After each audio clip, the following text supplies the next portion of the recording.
Đấy, đây là gái bản nhá, cái gái bản. Gái là chưa chồng nhá. À chưa người yêu. Đúng rồi đây.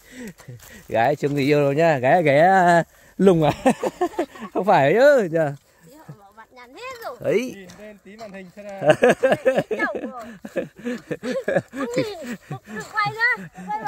Đấy. Có bà màu áo đẹp nhất mới quay. Đừng quay người ta cười chết. Mai lên trang nhất nhá. Đừng có quay được. Đã đi. Anh em nhá, lại em Long Thiên Quang nhá. Hôm nay không ở dưới bằng mà đang trên đỉnh đồi nhá. Review cô gái bản đang cái này là trồng keo. Đấy, anh em keo đây anh em nhá. Đấy, đây là gái bản này.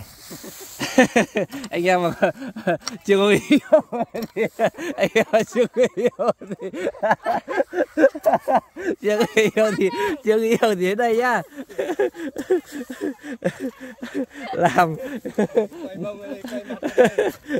Làm như gái có chồng rồi. Chưa người yêu mà làm như gái có chồng rồi. Em Long đang có chuyên mục trồng keo nha anh em nhá. Đấy, đây này. Trồng keo để mấy nữa cho anh em công lông lên đây để khai thác nha. Hôm nọ anh em công lông oanh tạc cụt hết gốc rồi, hôm nay lại phải đưa chuyển trồng gốc mới để chuẩn bị cho anh em phá tiếp. Dọc quá nhỉ chỗ này. Khu này dốc nhất đấy. Quay đi ra kia đi. Đấy, ui giời. Màu áo đẹp nhất người ta mới quay mỗi cô gái chưa chồng mới quay. Đấy, chồng kia. Đấy, chưa chồng mới quay, gái có chồng không quay. Không quay rồi. Đấy. Chưa định quay quả ăn cơm mà sợ không nói không dám quay. Quay ra đằng kia đi. Ui giời, kỹ thuật đúng kỹ thuật trồng trồng keo vào đấy. Quay đằng kia không quay nữa. Đấy, ui giời. Cho người ta xem có cái gì mà để xem có kiếm người yêu không. Kiếm người yêu. Anh em mà chưa người yêu nhanh tay kết nối nhá. Anh em chưa người yêu nhanh tay kết nối không còn đâu.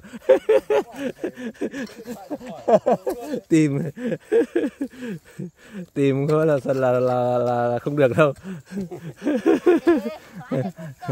Hồi nay không chơi à? Đấy, hôm qua đấy mình lại quay đằng này. Đằng này không có màu áo đấy, đằng này toàn mấy bà có chồng.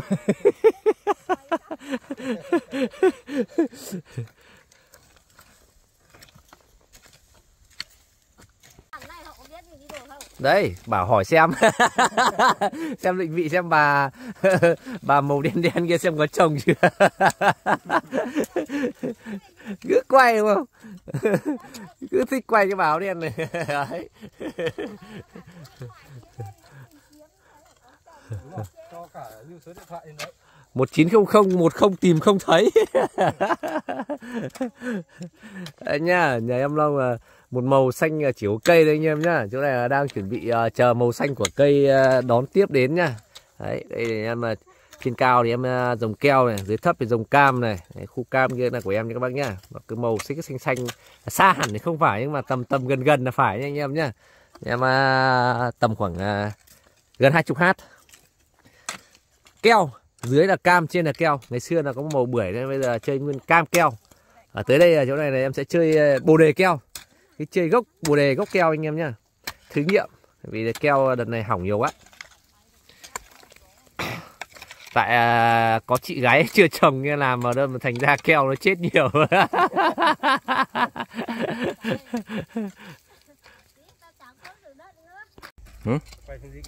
Quay dưới kia. Đấy. À mai bà mặc áo màu đẹp kia quên không quay nhỉ. Mai vào xem trên YouTube là có bà mẹ Oản đây à. Đấy. YouTube tên là gì ấy?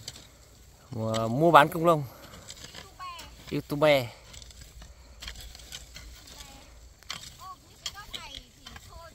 Mua bán công nông thì đi làm vườn để cho công nông chở luôn. Nhi nhang ở về. Mấy nặng ở bành. Mấy nặng 10 bành. 7 bành. Nhiều già. 100 bành to lắm. Cái này bao nhiêu? 100 bành á.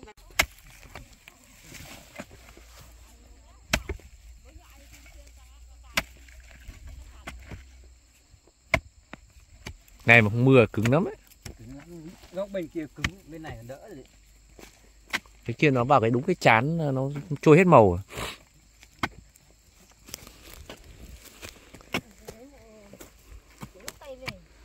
Nó vào đúng cái chán nó trôi hết màu.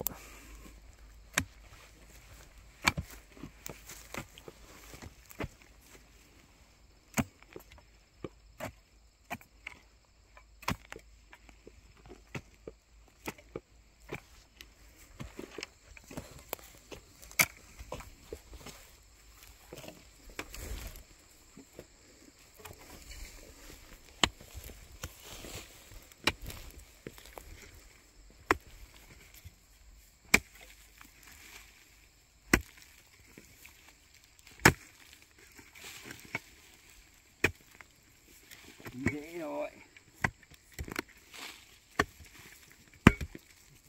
Cuốc dịch lên trên.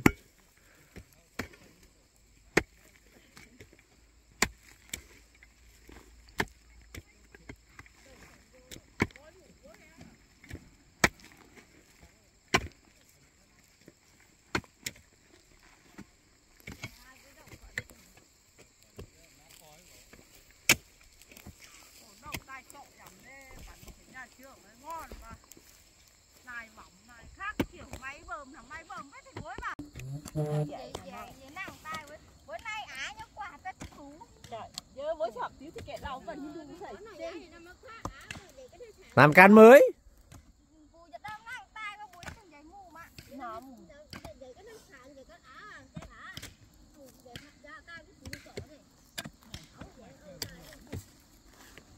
Chơi cán sắt bây giờ không chơi cán tre đâu. Nhà có 2 cái, chiều cho mượn cái. Chiều cho mượn cái cuốc cán sắt ở nhà ấy. Thế mà không lấy cái đấy thì một cuông. Qua mua tận bên đấy. Cuốc to to tí mẹ ơi. Chị ơi, cuốc to to rộng sâu sâu tí. Cuốc to to tí, cuốc như mẹ quản này được rồi. Đấy, cuốc kiểu này này. Chị cuốc hơi bé. Không, lấp thì là để mai sau mình lấy cái màu than than này mình cào vào chứ.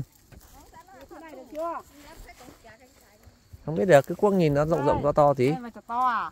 Để mai sau mình trộn phân cho nó đều, nó nằm lên chốc này. Keo nó phi dế và nó rụt lại. À, chỗ này nó cái sườn lưng phải không? Đấy, chỗ đấy là thịt đấy, thịt vai. Tìm chỗ nào thịt bụng thôi. Hả? Tìm chỗ thịt bụng nó mới mềm. Ở nhà ăn còn đòi ăn thịt bụng, lên đồi cái đòi ăn thịt vai làm gì nó chả cứng. Chơi vào cái rễ to rồi.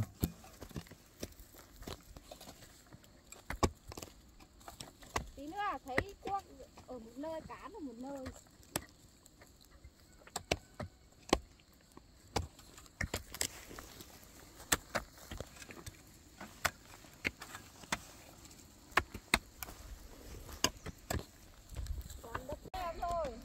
Về nhà ăn uống cho đàng hoàng.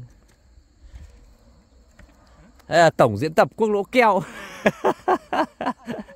Diễn tập. Đò là mỗi người một cái thước mà lại còn chéo thế mới buồn.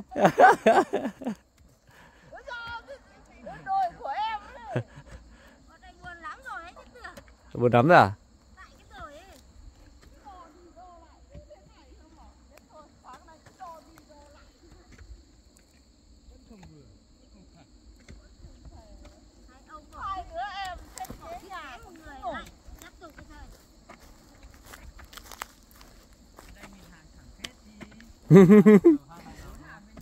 Không, nó do cái đồi tí nó co phải không? Đồi nó vòng lên là nó cứ ngắn đi. Nó lõm xuống nó lại ngắn đi mà nó lồi lên nó dài ra. Cứ trèo lên. Đúng rồi. Làm cái gì đấy? Làm lán à? Không, chống xưa. Chống cây xưa.